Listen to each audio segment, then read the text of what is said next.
എൻ്റെ പേര് അലൻ. 8 വർഷമായിട്ട് ഡയാലിസിസ് ചെയ്യുന്നു.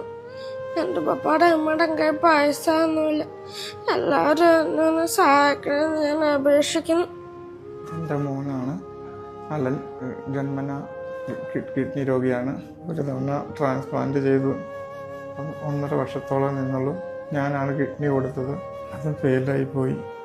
ഇപ്പോൾ 5 വർഷത്തോളമായിട്ട് വീണ്ടും ആഴ്ചയിൽ 4 ദിവസം വെച്ച് ഡയാലിസിസ് ചെയ്ത് വരുന്നു.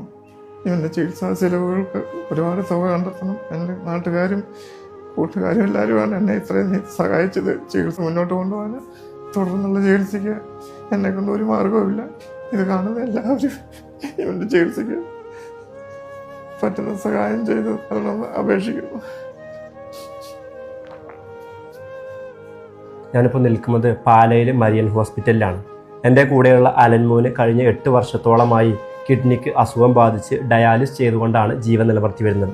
2018 മോൻ്റെ കിഡ്നി മാറ്റിവെച്ചതായിരുന്നു. നിർഭാഗ്യം എന്ന് പറയട്ടെ, മാറ്റിവെച്ച കിഡ്നി 1.5 വർഷം മാത്രമാണ് പ്രവർത്തിച്ചത്. ഇത്രയും നാളത്തെ ട്രീറ്റ്മെൻറ്റിന് ഭാരിച്ച ചികിത്സാ ചെലവാണ് മോൻ്റെ കുടുംബത്തിനുണ്ടായത്. ഇന്ന് ഈ കുടുംബത്തിനെ കൊണ്ട് മോൻ്റെ ചികിത്സ മുന്നോട്ട് കൊണ്ടുപോകാൻ കഴിയാത്തൊരു സാഹചര്യത്തിലാണ് ഞാനിപ്പോൾ ഇത്തരത്തിലൊരു സഹായ അഭ്യർത്ഥനയുമായിട്ട് നിങ്ങളുടെ മുന്നിലേക്ക് വന്നിട്ടുള്ളത്. അതുകൊണ്ട് എൻ്റെ ഈ വീഡിയോ കണ്ടുകൊണ്ടിരിക്കുന്നവർ നിങ്ങളെക്കൊണ്ട് കഴിയുന്നൊരു സഹായം അലൻ്റെ തുടർ ചികിത്സയ്ക്കായിട്ട് ചെയ്തു കൊടുക്കണമെന്ന് വിനയപൂർവ്വം അഭ്യർത്ഥിക്കുകയാണ്.